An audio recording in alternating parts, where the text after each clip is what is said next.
Get ready to do some serious cutting and sanding to reveal what you'll find inside your tennis racket. We're in Greenville, South Carolina, headquarters of Dunlop Tennis in the United States. And before we get started, you're going to need to strap on a protective mask for this video because we are grinding away a racket on this belt sander to learn about some of the materials inside of it.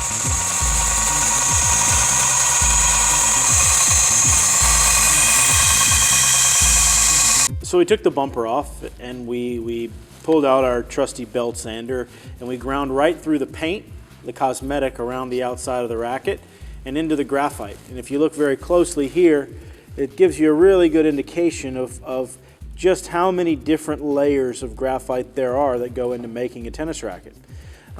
This particular one is almost difficult to count. You can see a couple of dozen different layers here.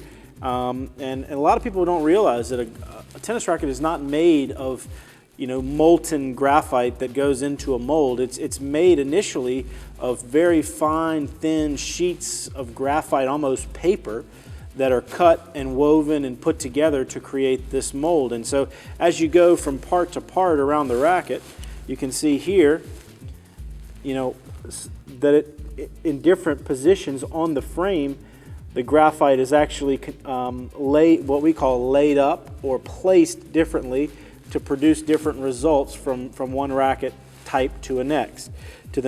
If you look here in the shoulders even, you'll see that it's a significantly thicker area, and we've even gone through the graphite here so you can see the inside of the frame. And like so many tennis frames, this particular one is empty and is open inside. So we do different things with different rackets. Some have foam inside, some don't, but it really depends on the player type, and what you're trying to get from the frame. Next stop is a visit to the rotary saw, where we're going to slice the frame wide open.